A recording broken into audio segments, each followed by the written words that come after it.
The millionaire thought he controlled everything, even silence, but when the maid's daughter showed up at the mansion, drenched in rain and holding a knife, something inside him cracked. She didn't come to ask for anything, she came to show him what he refused to see. For a few seconds, the most powerful man in the house was speechless. What that little girl carried in her backpack wasn't a threat, it was justice. And that morning, fear changed its owner. The heavy rain hammered down on the estates of Greenwich, turning the streets into mirrored rivers, reflecting the steel-grey New England sky. Inside the White Manor, however, the world was different. The place felt like a museum where laughter was forbidden, a fortress of marble and glass, erected against any form of disorder. The floor shone with an obsessive polish, and the air, chilled by the central HVAC system, carried the acrid scent of imported sanitizer. It was an expensive, heavy silence that filled every room. In the center of this sterile universe, Mr. Sterling Thorne mentally reviewed his rules, like a mantra that kept his world in orbit. No one speaks unless spoken to. No one looks him directly in the eye. No one, under any circumstances, touches the imposing grand piano that rested in the main parlor, covered by a dark velvet shroud. His vast fortune, built on aggressive investments and stock market ventures, afforded him the right to dictate reality within those walls. His wealth was a barrier, and the rules were the guards. He watched the rain through the large panes of glass, feeling a cold satisfaction with the immaculate order of his domain, every object in its proper place, every employee moving like a silent shadow. This was how he liked it: predictable, controlled, secure. The soft, almost inaudible sound of the service elevator was the only permitted noise, a discreet hum announcing the arrival or departure of those who served. But in that instant, the sound was different. A sharp, distinct ding broke the monotony. The brushed steel door slid open, and the order of his perfect world shattered into 1,000 pieces. A little girl emerged from the cabin. She couldn't have been more than 10 years old. She carried a pink backpack on her back, battered and faded by the sun. The hem of her simple dress was wet and muddy, leaving small marks on the pristine floor. But what caused Mr. Thorne to freeze wasn't the dirt or the breach of protocol.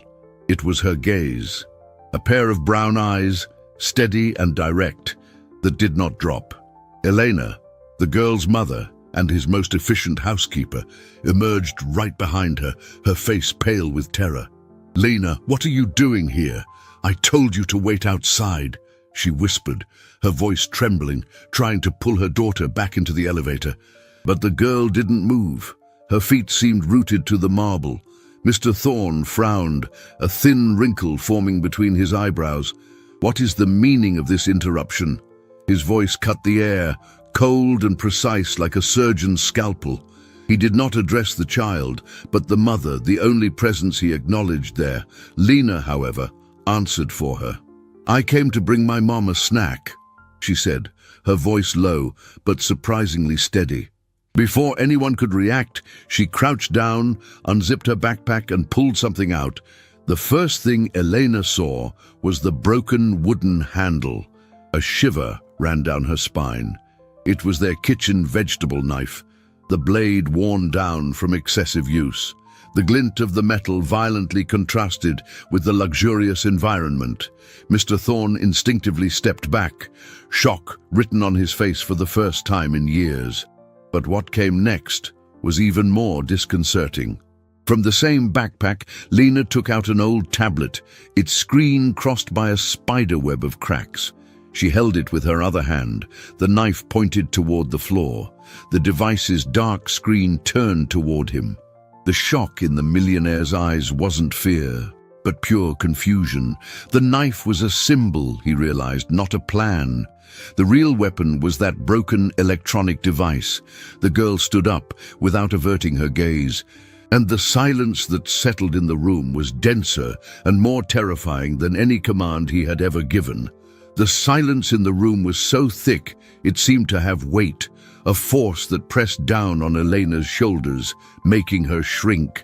Thorn, on the other hand, regained his composure with the speed of someone accustomed to crushing unforeseen events. The initial confusion on his face was replaced by a mask of cold annoyance. He saw the scene not as a threat, but as an unacceptable flaw in his system, a bug to be eliminated.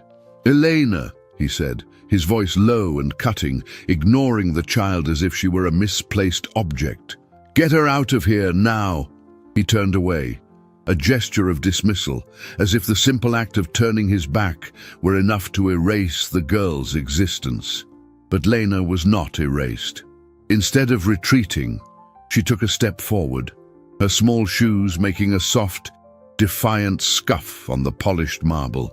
She walked toward the grand staircase that curved elegantly to the second floor. The polished metal railing shone, a functional work of art that cost a small fortune.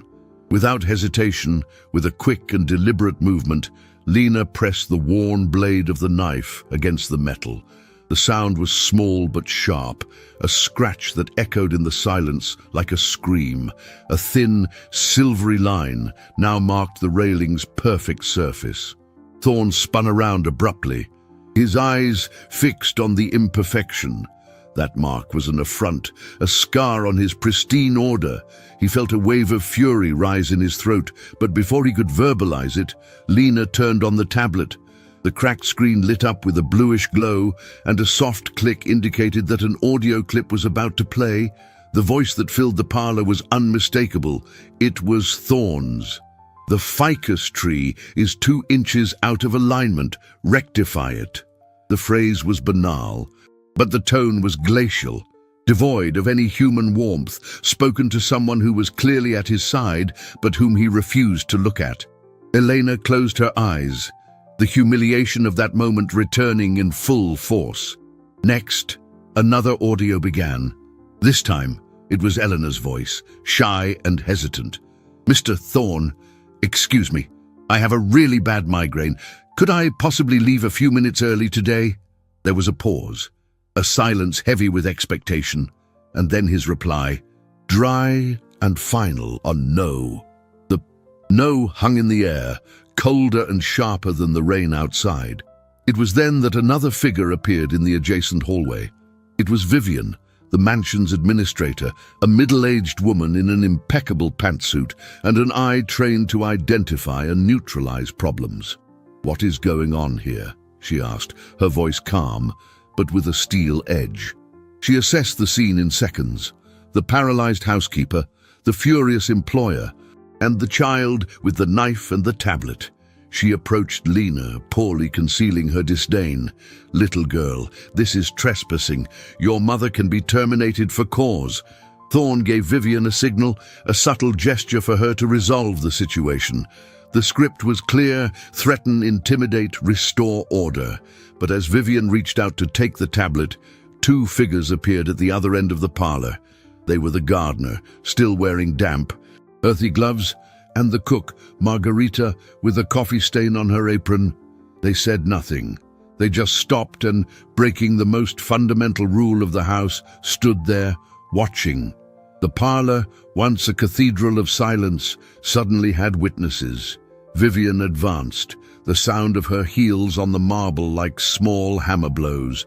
She cast a glacial look at the cook and the gardener, a silent warning to return to their posts. "You too. Circulate. There is nothing to see here." But they didn't move. The courage of that little girl seemed to have created a fissure in the wall of fear that governed the house. Seeing her authority waver, Vivian focused all her calculated fury on Lena. "Your mother is going to lose her job because of you, you know, and we will call the authorities. You will regret this insolence." The administrator spoke with a poisonous sweetness. The same one she used to deliver humiliating orders disguised as instructions. She turned to Thorn, awaiting confirmation, the final command to crush that rebellion before it spread.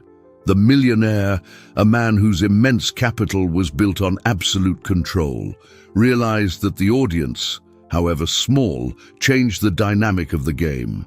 Private humiliation was a management tool. Public humiliation was a risk. He didn't say a word. He just raised his hand and made a subtle gesture, a pincer movement with his fingers. Vivian understood immediately. It was the code for the isolation protocol. With a nod, she picked up her cell phone and sent a text. Seconds later, the soft light in the main parlor flickered and went out. The Wi-Fi, the invisible force connecting that house to the world, was cut. Thorne smiled internally. Without light and without internet, the girl's spectacle would end. The tablet would become a useless piece of plastic. She was isolated, neutralized. It was his business tactic applied to life. Cut off an opponent's cash flow, leave them without resources. But the partial darkness did not bring the silence he expected. From the battered backpack, Lena pulled out a small, external power bank, the peeled red plastic contrasting with the surrounding luxury, and connected it to the tablet. With 2 taps on the cracked screen, she activated her own cell phone's 4G, turning it into a hotspot. The tablet screen glowed again, defying the gloom. Vivian gasped, incredulous. Thorne felt a pang of something he hadn't experienced in years, genuine surprise. Before either of them could recalculate the strategy, Lena did the unthinkable. She walked over to the grand piano, the untouchable sanctuary of the house, and with a decisive movement, ripped off the heavy velvet shroud. The gesture was a sacrilege, and the black, shining wood seemed to breathe for the first time in years. Then, with her fingertips, she touched 3 notes, C, G, E. The sound wasn't a melody, but a summons. The notes, firm and clear, traveled through the halls, ascended the staircase, and infiltrated every corner of the manor. And the house responded. From the pantry, another cook emerged. From the upstairs, a maid. From the front door, the doorman, Walter, who had heard the unusual sound and come to investigate. The audience was formed, a small army of uniforms and tired faces, all standing in silence, witnessing the breach of the most sacred rule. Thorne, for the first time, felt that the ground beneath his feet was not so firm. He looked at that small figure before the piano and said, his voice charged with a rage he could barely contain, "You don't have the guts to keep going." Lena turned to him, her eyes meeting his without hesitation, and replied with a voice that echoed louder than the piano notes, "Guts is what your house has been silently begging for." Lena's words hung in the air, as charged as the electricity before a storm. The employees, now a silent and attentive audience, exchanged furtive glances. The girl wasn't screaming, she wasn't angrily accusing, she was simply stating a fact, with the devastating clarity of innocence. Thorne felt the need to regain control, to crush that insubordination with the weight of his power. He took a step forward, his imposing shadow projected by the emergency light. "This is a ridiculous attempt at extortion, childish manipulation." He laughed, a dry, joyless sound intended to diminish the girl, to turn her into a joke. "What do you want, after all? Money? Did your mother teach you to pull stunts like this to get a few bucks?" Elena, hearing the accusation, felt tears burn her eyes. She opened her mouth to defend her daughter, to say she would never do such a thing, but Lena was faster. "I don't want your money," she said, her voice steady. "I want you to listen." She raised the tablet again, and before pressing play, looked at Thorne and revealed her first advantage. "This tablet is streaming live to a private group. And everything recorded here already has 2 backups." Thorne's expression wavered. He looked at Vivian, who shook her head, confirming the girl's 4G was active. The idea that his fortress was being exposed, even to a small, unknown audience, was intolerable. "And who are your accomplices?" He spat the word, the venom dripping. "Who do you think you're talking to?" Lena was unfazed. "One copy is with the director of my school. She's very respected in the community." The school's name was an exclusive magnet school, an institution where reputation was a valuable asset. Thorne knew that a story like this, leaked in the parents' and teachers' group, would spread like wildfire. It would be the conversation at dinners, clubs, and cafes, the kind of social noise that stained the carefully constructed image of a discreet billionaire.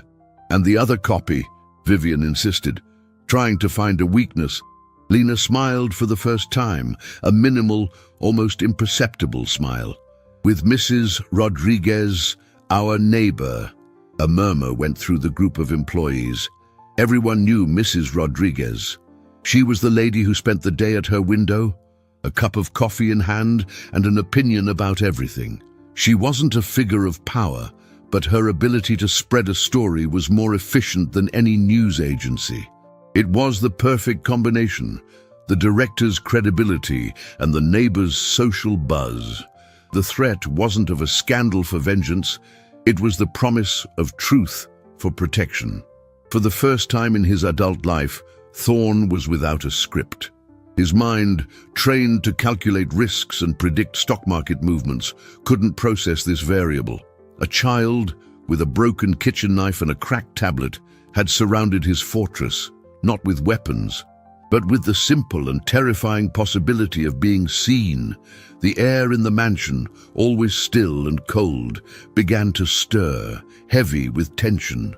The news helicopters crossing the LA or NYC sky seemed to fly lower, their blades beating like an anxious heart. The armored gate, which once protected him from the world, now seemed like a trap, keeping him imprisoned with his own failure. The week that followed was a cold war fought in the silent corridors of the mansion. Thorne, cornered but not defeated, retreated to his study, a sanctuary of mahogany and leather from which he commanded his business and, now, his counter-offensive. He summoned Vivian and his attorneys.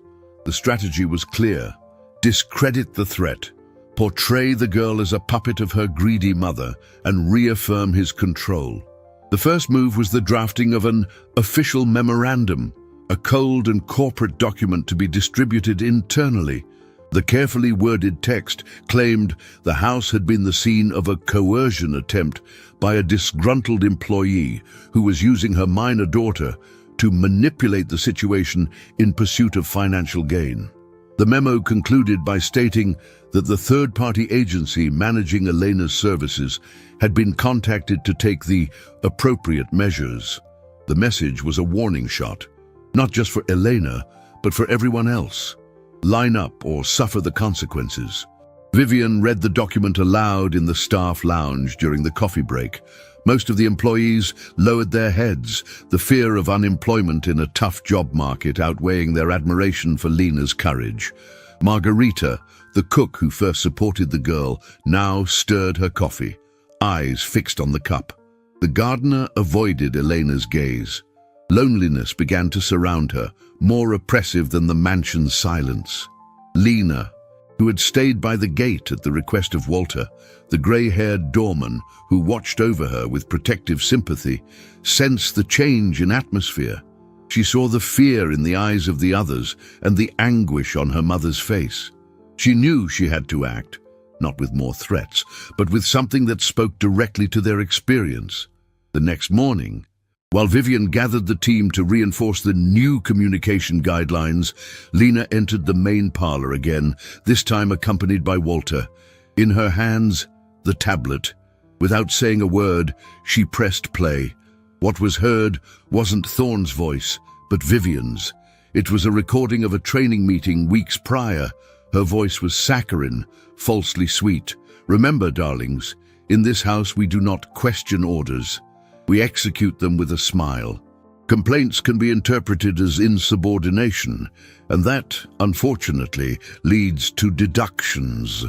The audio continued, with Vivian explaining the new fine policy: a poorly folded hand towel, a $20 deduction, a speck of dust on the windowsill, $10. Using the guest bathroom, even in an emergency, $50.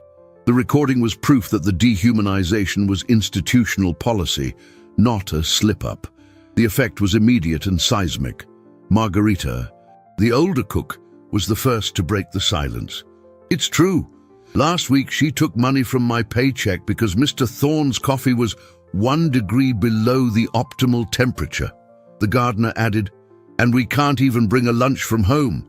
We have to eat what they serve when they tell us to. One by one, the small daily injustices surfaced, an avalanche of long suppressed complaints. The collective adhesion changed the battlefield. It was no longer the girl against the millionaire. It was the team against the system. Thorne, watching everything through the security camera in his study, felt his power drain away. He was isolated, not by the girl, but by his own rules. That night, the tension reached the small house where Lena and Elena lived. Elena, exhausted and terrified, hugged her daughter tightly, the tears finally winning her resistance. "My daughter, stop this. You are playing with fire," she sobbed. "I don't want to be the reason all these people get fired. We will be alone, marked. No one else will hire me." Lena felt her heart constrict. The courage she displayed at the mansion dissolved before her mother's suffering. She didn't respond, just hugged her back, feeling the weight of her own audacity. The vulnerability in her mother's eyes was the most powerful weapon Thorne could have used, and he didn't even know it. Lena barely slept that night. The image of the broken-handled knife returned in her nightmares, not as a symbol of power, but as the personification of her fear. It was the knife her mother used to cut bread in their cramped kitchen, the same blade that represented the daily effort to put food on the table. In her dreams, the knife wasn't scratching metal railings, but cutting the fragile ties that bound her to the people she wanted to protect. The weight of being the cause of others' suffering was almost unbearable. She almost gave up. In the morning, the smell of coffee brewed by Eleanor filled the small house, but the usual warmth wasn't there. There was a distance between them, an abyss of fear and uncertainty. Elena moved with a fragility that broke Lena's heart. She saw her mother preparing to go to work, like a soldier preparing for a lost battle. The clean uniform looked like useless armor. "Mom, maybe you're right." Lena began, her voice choked. "Maybe I should stop." Elena stopped tying her shoes and looked at her daughter. There was a struggle in her gaze, the instinct to protect her child from danger and the secret pride in her bravery. "I just don't want you to get hurt, my love. The world of men like him, they don't forgive." That Sunday, a gray and damp day, Lena made a decision. She took a slice of the banana bread her mother had made the day before, one of the few luxuries they allowed themselves, covered it with a clean dishcloth, and left. She crossed the street and knocked on Mrs. Rodriguez's door. The neighbor received her with a curious smile, her eyes gleaming with the anticipation of news. They sat in Mrs. Rodriguez's simple kitchen, which smelled of garlic and stories. Lena didn't tell her everything, just enough. She reinforced the narrative she had started, talking about the unfair rules, about the way they treated her mother. She didn't ask for help directly, but made a subtle, strategic appeal. "Mrs. Rodriguez, you know how things are. For people like us, sometimes our voice doesn't travel far." She pushed the plate with the bread toward the neighbor. "I just wanted you to know the story, because if something happens to me or my mom, at least someone from outside knows the truth." Mrs. Rodriguez took a piece of the bread, her sharp eyes evaluating the girl. She wasn't a bad person. She was a woman who understood that, on the periphery of power, information was a form of protection. Gossip, in the right hands, could be a defensive weapon. "You can count on me, dear," she said, her mouth full of bread. "Walls have ears, but the windows of my building have a megaphone." Lena felt immense relief. She was no longer alone. She had a human backup, an assurance that silence wouldn't win. When Monday arrived, the atmosphere at the mansion was even heavier.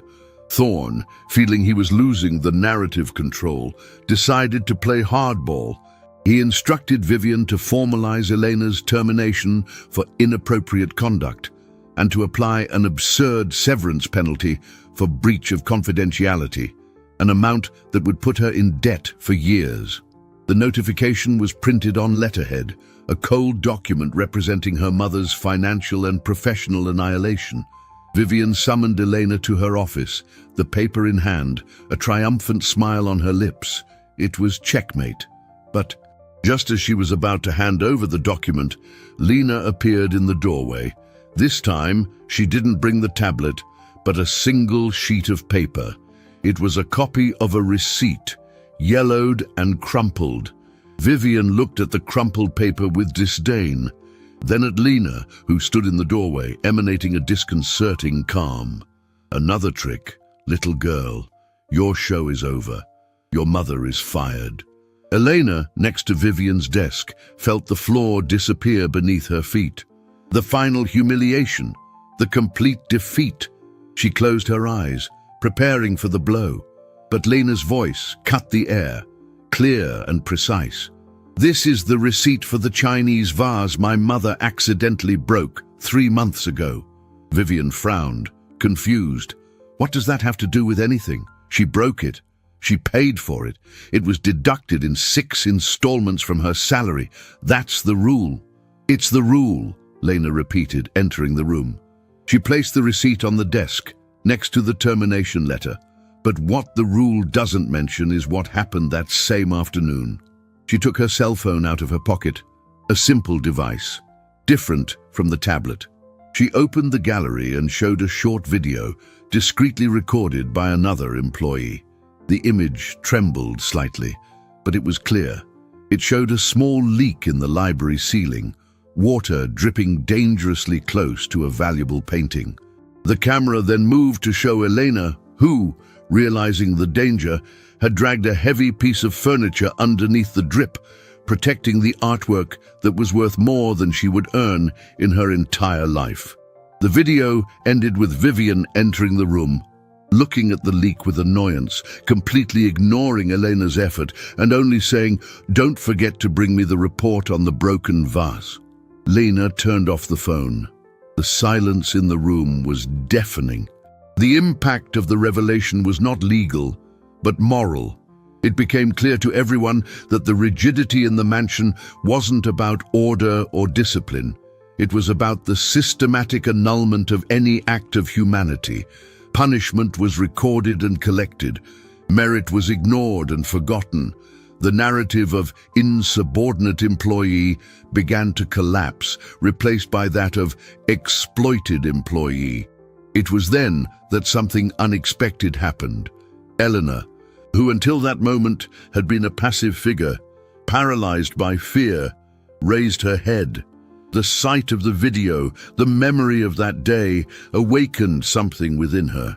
She looked at the termination letter, then at Vivian, and a strength she didn't know she possessed emerged. "You won't fire me," she said, her voice low but firm. "I quit." Vivian's jaw dropped. Termination was a weapon of power. Resignation was an act of liberation. Elena took the termination letter from the desk, tore it into 2 pieces, and dropped them into the waste bin. She turned to her daughter, took her hand, and said, "Let's go, Lena." In that moment, the game completely turned. It was no longer about keeping the job. It was about maintaining dignity. As they walked out of the room, Lena turned and looked directly at the security camera in the corner, knowing Thorne was watching. And then, she did something he would never expect. She smiled. Not a smile of triumph, but a smile of compassion. As if to say, "I know your secret." The girl hadn't discovered his financial secrets, the millions in crypto or his fund investments. She had discovered something much deeper, the man behind the millionaire. Lena's smile, captured by the cold lens of the security camera, hit Thorne with the force of a punch. It wasn't defiant, it was understanding, and that was infinitely worse. Rage gave way to a deep discomfort, a feeling of exposure he hadn't felt since adolescence. He rewound the recording, watching the small act of compassion repeatedly. Why? Why would she smile like that after everything? The answer terrified him. Elena and Lena's exit from the mansion wasn't an end, but the beginning of a new and more complex chapter. Elena's decision to resign resonated among the other employees like thunder. She hadn't been defeated, she had chosen. This act of autonomy inspired a subtle yet powerful change. Conversations in the staff lounge became more open. Small acts of solidarity began to bloom.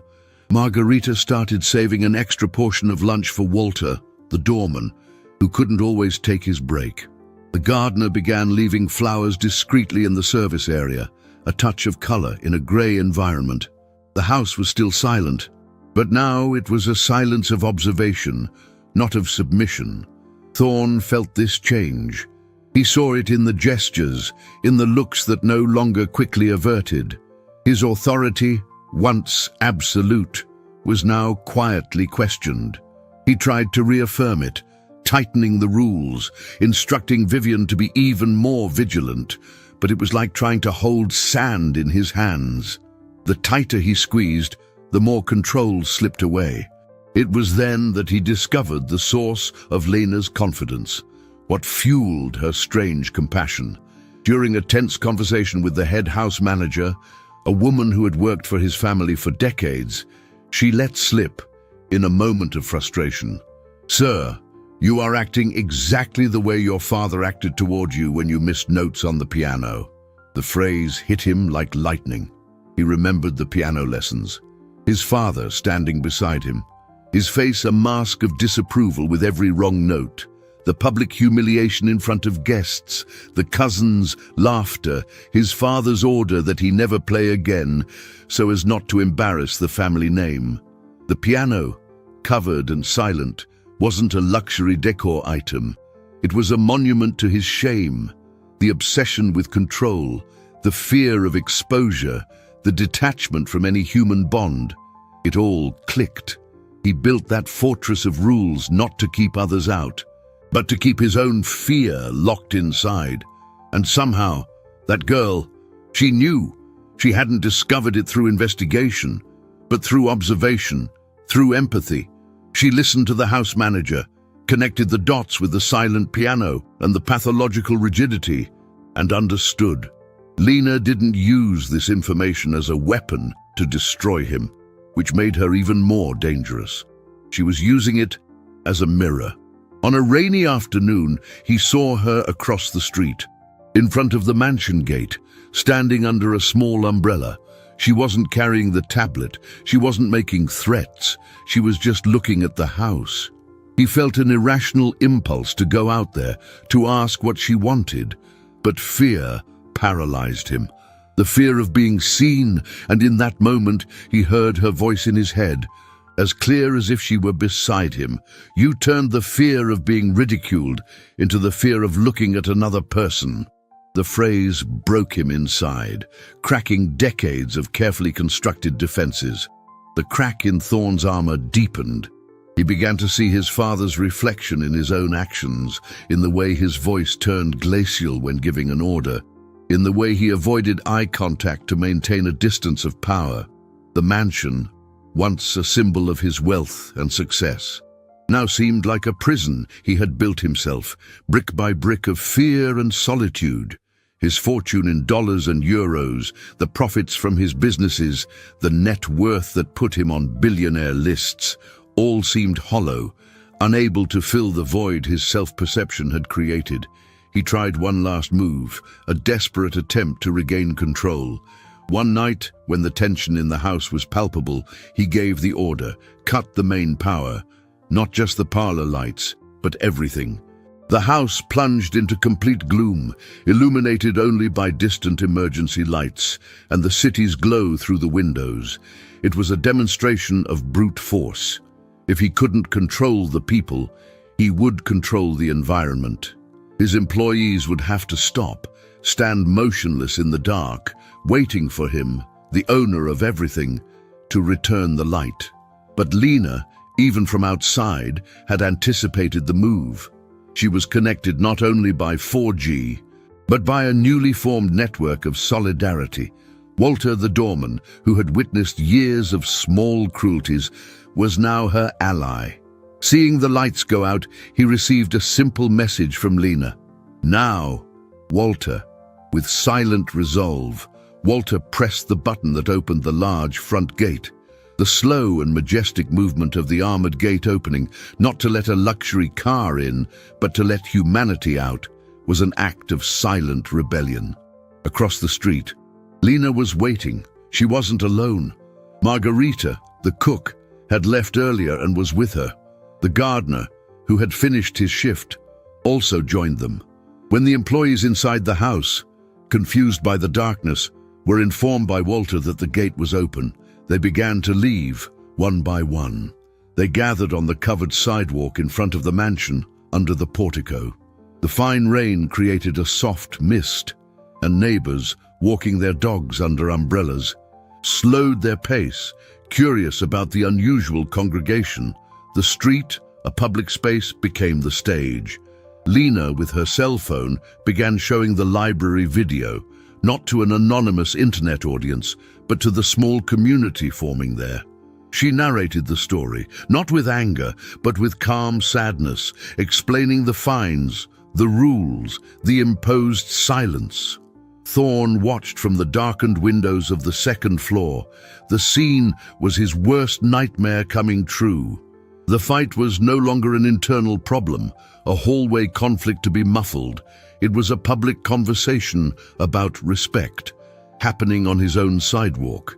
He, who had spent a fortune on security systems to protect himself from the world, now saw his name and reputation being discussed openly, just feet away. The mask of control fell, and beneath it was only the frightened boy, afraid of missing notes. He wavered. That hesitation, that pause before giving the next order, was the first real crack in his power, visible to all who knew him. He no longer knew what the next move on the board was. The sidewalk became an improvised courtroom, where the witnesses needed no oath. Lena's story, told in a low voice, so as not to seem like a scandal, but a sharing, resonated with the faces of the neighbors who stopped to listen. The director of Lena's school, Principal Elvira Evans, alerted by a message, discreetly appeared, observing from her car. Mrs. Rodriguez, from her window, was already on the phone, narrating the events with the precision of a war correspondent. Inside the mansion, Thorne was paralyzed. His lawyers, contacted by a panicking Vivian, advised him to do nothing, to wait for the rain and time to disperse the crowd. But he knew it was too late. The damage to his reputation, an asset he valued as much as his capital, was already done. Meanwhile, Elena faced her own battle. The initial relief of having left the mansion gave way to growing anxiety. How would they pay the rent? Where would she find another job, especially if the third-party agency put her on a problematic list? The fear of closing doors in other luxury complexes where references were everything was real and paralyzing. She looked at her daughter, so small and so strong, leading that silent revolution, and felt a mixture of overwhelming pride and dread. Vivian, for her part, tried one last maneuver. She emerged from the mansion, her face a mask of controlled indignation, and threatened to sue Lena and Elena for defamation and slander. "You are lying! You are creating a circus to hurt us!" she shouted, trying to sway the opinion of the curious onlookers in her favor. But Lena was prepared. She didn't respond with accusations, but with a proposal. "We don't want to hurt anyone. We want to talk." She turned to the school principal, who at that moment stepped out of her car and approached.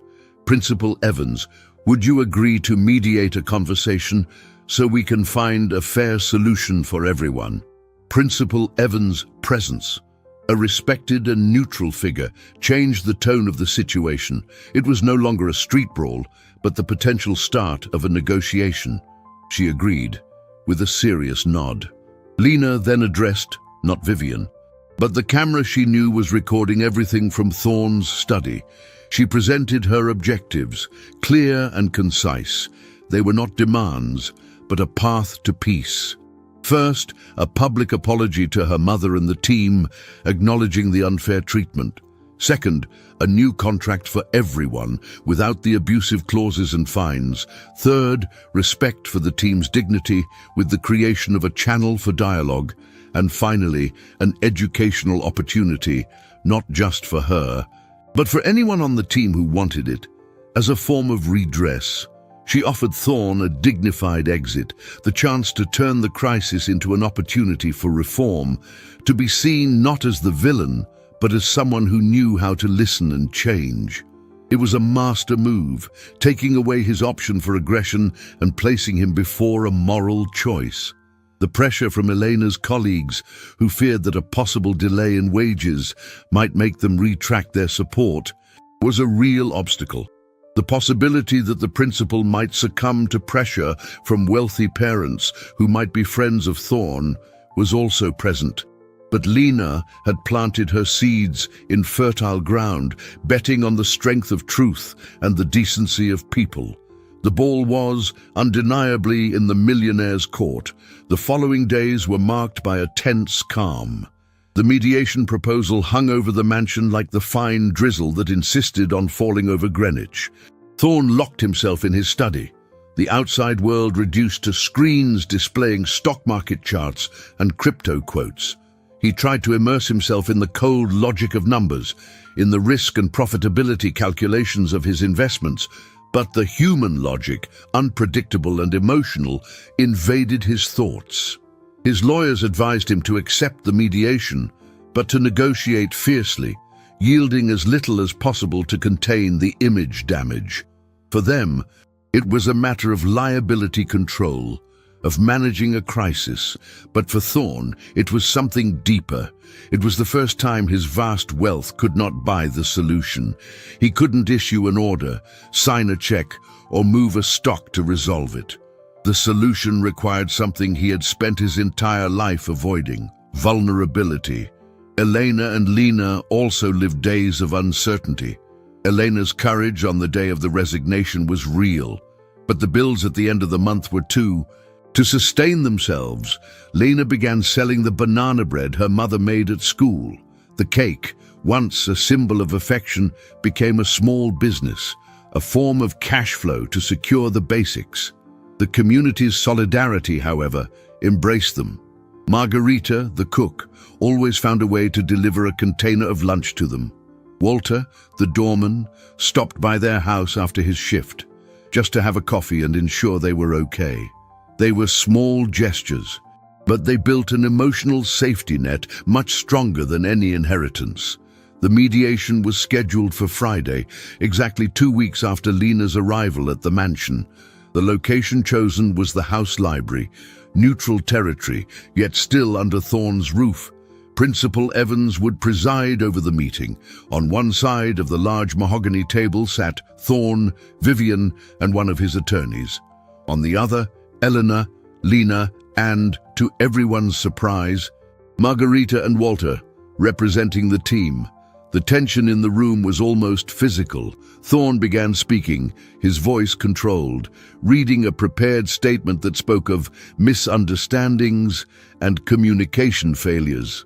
He offered financial compensation to Elena and the promise to review internal protocols. It was a corporate, cold offer, aimed at closing the matter, not resolving it. Elena felt her heart sink. It seemed nothing had changed. But Lena, sitting beside her, shook her head gently. She knew this was only the first move of the game. When it was her turn to speak, she didn't use the tablet. She didn't present proof. She told a story. She talked about how her mother came home with hands aching from scrubbing floors, about how she sometimes cried softly in the room because of a harsh word she'd heard. She talked about her mother's joy upon receiving her salary, even with deductions, because it meant they would have food on the table. She didn't accuse. She described, she humanized this employee and transformed her back into her mother. Lena's narrative changed the room's energy. Thorne's attorney stopped taking notes. Vivian looked at her own hands, and Thorne, for the first time, looked directly at Elena, not as a piece on his chessboard, but as the woman in Lena's story. He saw the fatigue in her eyes, the dignity in her posture, and the armor of coldness that protected him began to melt. The silence that followed Lena's speech was different. It wasn't the oppressive silence of Thorne's rules, but a reflective silence, filled with the raw emotion the girl had poured onto the table. Elena held her daughter's hand under the table. The strength emanating from her was the only thing keeping her upright. Principal Evans, the mediator, felt that this was the crucial moment. "Mr. Thorne," she said with the calm voice of someone accustomed to dealing with juvenile conflicts, which, deep down, are not so different from adult ones. "The issue here, it seems to me, goes beyond protocols and compensation. It's about recognition." Thorne remained silent, his gaze lost in the dark wood of the table. Lena's words had transported him to another time, to a room with a piano, where a boy desperately tried to hit the notes to earn a shred of recognition from his father. He saw, with painful clarity, that he had become the exact mirror of the man he most feared. He had accumulated a fortune in gold, stocks, and assets, but lived in emotional destitution. It was then that Lena made her final move, the most audacious and unexpected of all. She stood up, walked to the library door, and opened it. She looked toward the main parlor, where the grand piano stood, a sleeping giant under the soft afternoon light. "Mr. Thorne," she said, her voice sounding louder in the empty parlor, "I wanted to ask one thing, one last thing." All eyes turned to her. The tension reached its absolute peak. The attorney prepared to object, Vivian to intervene. Thorne simply watched her, intrigued and exhausted. "I want you to come here." She pointed toward the piano. Hesitantly, as if his feet were anchored to the floor by decades of inertia, Thorne got up. He walked slowly, each step a monumental effort against the gravity of his own past. The others followed him, turning the main parlor into the final stage of that dispute. Lena stood beside the piano, her small hands resting on the polished wood. She did not remove the shroud. "My mom," she began, looking at Elena with infinite love. "While she cleaned this house, sometimes she would sing very quietly so as not to bother anyone." Tears welled up in Elena's eyes. It was a simple song my grandmother used to sing to her. With her hands still on the velvet cover, as if playing through it, Lena hummed the 3 notes she had played days before. C, G, E, the beginning of a lullaby. She turned to Thorne. "I don't know how to play, sir, but the sound of this piano stuck in my head." She then took out her cell phone, selected the last audio file, the only one she hadn't yet revealed. She didn't press play, she just extended the phone toward him. "This recording isn't for them," she said, indicating the others. "It's just for you." This was the moment. Surrender or final war. The mask would return stronger than ever, or humanity would finally be allowed to enter. With a trembling hand, a hand that had signed multi-million-dollar contracts without wavering, Thorne took the small device. He looked at the screen, saw the file name Our Daily Bread, and pressed play. The voice that came out of the small cell phone speaker wasn't accusatory or defiant. It was Elena's voice, recorded in a moment of intimacy, likely talking to her daughter in their kitchen. The audio quality was homemade, with the sound of dishes clanking in the background. "And it's not the money, honey," the tired but tender voice said. "We need it, of course. But what we need most, what feeds our soul, is respect. Respect isn't a luxury. It's not a bonus they give if they're in a good mood. Respect is our daily bread. It's saying good morning while looking you in the eye. It's thank you. It's knowing they see you as a person." The audio ended, but the words continued to echo in the silent parlor. Thorne held the phone so tightly his knuckles turned white. He raised his gaze, and for the first time, there was no mask. There was only a middle-aged man, stripped of his power, his fortune, his defenses. His eyes met Elena's, and he saw everything. The exhaustion, the dignity, the silent strength of a woman who asked only for the basics of the human condition. He took a deep breath, the air feeling heavy in his lungs. Then, in the center of his own parlor, before his team and the girl who had disarmed his castle, he did what his father had never done for him. He apologized. "Elena, I apologize," he said, his voice hoarse, cracking in the middle. I was wrong. The rules, the treatment, it was all wrong." He turned to Margarita and Walter. "I apologize. It wasn't a speech. It was a confession, simple, direct, and devastatingly sincere." He walked over to a desk in the corner of the room, picked up a pen and the document his lawyer had prepared, the settlement proposal. He violently crossed it out. On a blank sheet of paper, he began to write. He signed a new contract for Elena right there, in front of everyone, with a fair wage, benefits, and without any abusive clauses. "This is yours if you want it," he said, his voice still choked. "But I understand if you don't." Next, he announced the immediate dissolution of all fines and a complete review of the house rules. He proposed the creation of an advisory council, formed by employees, with monthly meetings to discuss working conditions.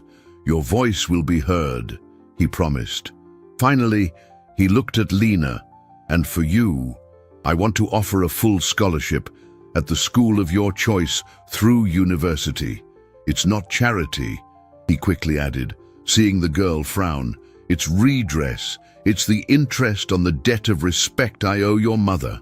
And then he did something that sealed the transformation. He walked to the piano, and with a slow, solemn gesture, he removed the velvet shroud, folding it carefully. He sat on the bench, his hands hovering over the keys, the ghosts of the past haunting him.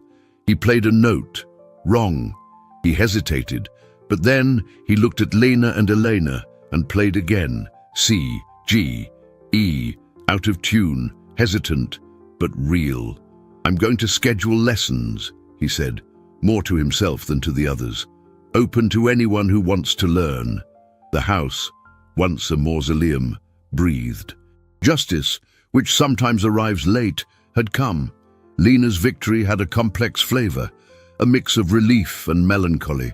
That night, in their small home, Eleanor held the new contract in her hands, a document that promised security and respect. However, after a long conversation with her daughter, she made the hardest decision. The next morning, she called Thorne's office and, with a calm and resolute voice, refused the job offer. "I appreciate the opportunity, Mr. Thorne, truly, but I need a fresh start, a place where eyes meet without the memories of what happened." For Thorne, that refusal was the final lesson. He understood that true reparations didn't mean erasing the past, but respecting the scars it had left. Elena's departure wasn't a repudiation of his change, but an affirmation of the dignity she had reclaimed. The period that followed wasn't easy. Temporarily, they faced financial hardship. Lena continued selling her banana bread at school, and Elena managed to get some occasional cleaning jobs in apartments where she was called by name and invited for coffee. But the network of solidarity they had built proved more valuable than any contract.